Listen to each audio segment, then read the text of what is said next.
नमस्कार, जनसंदेश में आपका स्वागत है। मैं हूं गौरव कौशिक। दिन की 3 बड़ी खबरों में सबसे पहले बात एक विरले गांव की। केंद्र और अलग अलग सूबों की सरकारें चुनावी वायदों में शिक्षा के प्रचार प्रसार के बड़े बड़े वादे करती हैं।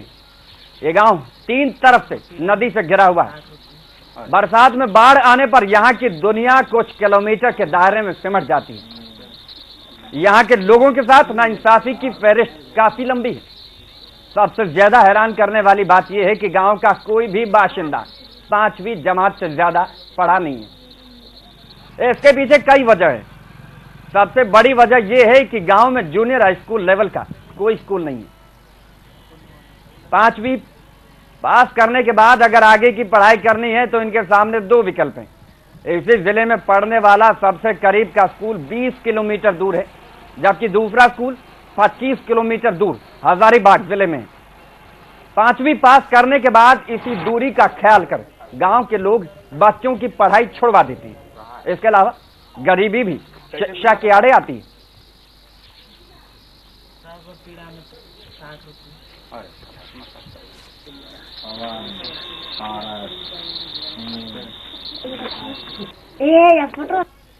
यहाँ पर स्कूल 5वीं तक है। हम लोग 5वां तक ही पढ़ चुके हैं, लेकिन बरसात के दिन में नदी दोनों तरफ बढ़ जाती है और हम लोग यहाँ से 25 किलोमीटर स्कूल है। हम लोग यहाँ से उतना दूर जा नहीं पाते हैं बरसात के समय में। यहीं पर हम लोग माँ पिताजी दादा दादी के साथ भाई बहन सभी को मिल के बीड़ी का पत्ता बीन कर बनाते हैं। यहीं पर हम लोग रहते हैं और हम लोग को बहुत पढ़ने का मन भी करता है और बड़े आदमी बनने का मन करता है, लेकिन यहाँ स्कूल नहीं है उतना तक के लिए। ये सिलसिला सालों से चला आ रहा है। इस दौरान सूबे से लेकर केंद्र तक की सरकारें बदलती रही, नए मुख्यमंत्री आए, नए प्रधानमंत्री बने, लेकिन पचंडा गांव की किस्मत को कोई भी न बदल सका और यह आदिवासी गांव अपनी बदहाली पर रोता रहा। गौर करने वाली बात है कि शिक्षा के अधिकार और सर्व शिक्षा अभियान पर अरबों रुपए खर्च किए जा रहे हैं। लोगों को शिक्षित करने की इस मुहिम में वर्ल्ड बैंक जैसी अंतर्राष्ट्रीय संस्थाओं की मदद ली जा रही है, लेकिन पचंडा गांव आज भी केवल 5वीं पास है। यहां एक बात और गौर करने वाली है कि बात केवल आदिवासी बाहुल्य पचंडा की नहीं है। देश के अलग अलग सूबों में ऐसे सैकड़ों गांव मिल जाएंगे जहां विकास के सूरज की रोशनी नहीं पहुंचती और जहां लोग आज भी उन्हीं हालात में जी रहे हैं जिस हाल में वो आजादी या उससे पहले के दौर में थे।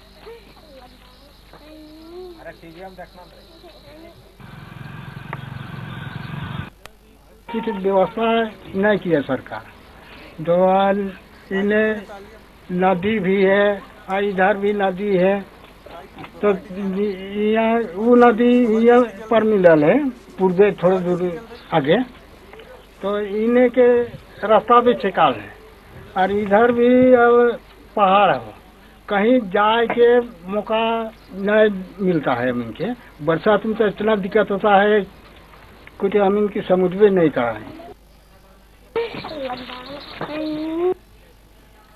और अब इन तस्वीरों को देखिए। ग्राम शिक्षा समिति पचंडा, श्री जगदीश माझी अध्यक्ष हैं, श्री विनोद महतो सचिव हैं, श्रीमती सूरजमुनि देवी उपाध्यक्षा हैं, रीजन मरांडी सदस्य हैं, देवराम मरांडी सदस्य हैं, मोनूराम मरांडी भी सदस्य हैं।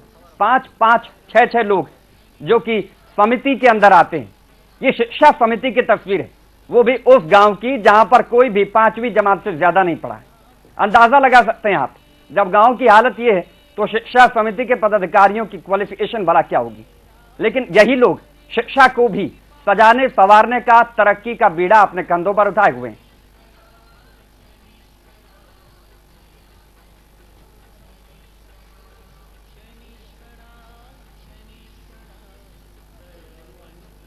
अब हम आपको कुछ मासूम बच्चों की तस्वीर दिखाते हैं जो बिना पढ़ाई के गुजारा कर रहे हैं।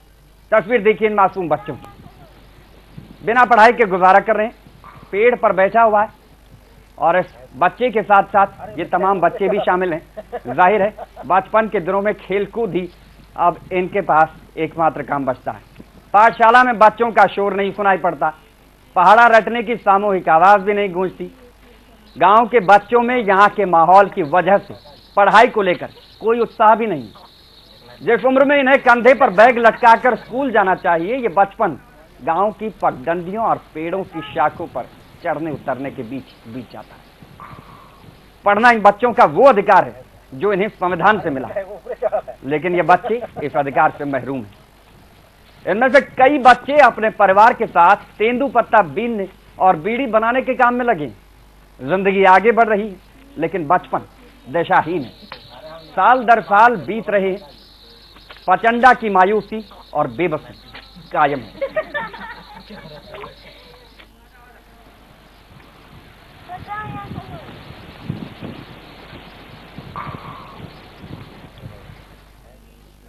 बिहार का विभाजन होने के बाद झारखंड नया राज्य बना।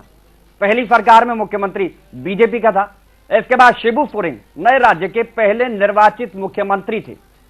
पूरे राज्य में गुरुजी के नाम से मशहूर शिबू सोरेन से विकास की उम्मीदें थी। ये वही शिबू सोरेन हैं जिन्होंने झारखंड में आदिवासियों को जागरूक करने के लिए बड़े आंदोलन चलाए थे। उस दौर में यहाँ के लोग उनकी पूजा करते थे। उनके लिए उम्मीद की किरण सिर्फ और सिर्फ गुरुजी थे। लेकिन जैसे जैसे गुरुजी सियासत की बुलंदियों को छूते गए, जन सरोकार की राजनीति से भी वो दूर होते गए।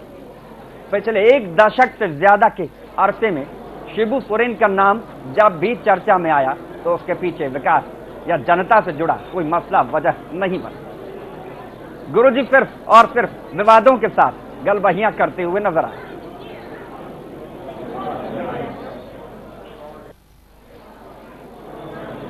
शिबू सोरेन के बाद साइमन मरांडी, मधु कोड़ा और अर्जुन मुंडा मुख्यमंत्री बने, लेकिन ना तो ये मुख्यमंत्री झारखंड का कुछ भला कर पाए और ना ही केंद्र ने ही इस राज्य के विकास पर ध्यान दिया। इस बीच पचंडा जैसे गांवों की बदहाली जारी रही। सर्व शिक्षा अभियान और शिक्षा के अधिकार को लागू करने के लिए कांग्रेस के अलावा बीजेपी ने भी खूब जोश दिखाया। बीजेपी ने इनके जरिए अपनी पार्टी के शासन वाले प्रदेशों में शिक्षा के प्रचार प्रसार की बात कही, लेकिन 3 बार झारखंड में सरकार बनाने वाली बीजेपी ऐसे गांवों के लिए कुछ नहीं कर पाई। ये बेबसी कितने दिन और चलेगी कोई नहीं जानता, लेकिन इस गांव को 5वीं से ऊपर की शिक्षा के लिए स्कूल और कॉलेज खोलने का इंतजार है।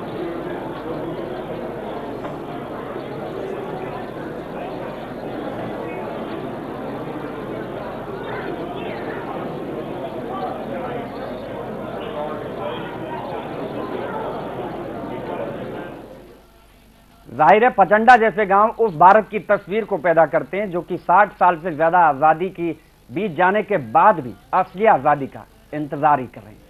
रुकते हैं छोटे से ब्रेक के लिए। ब्रेक के बाद आपको दिखाएंगे मुंबई पुलिस और इंटेलिजेंस की बड़ी नाकामी।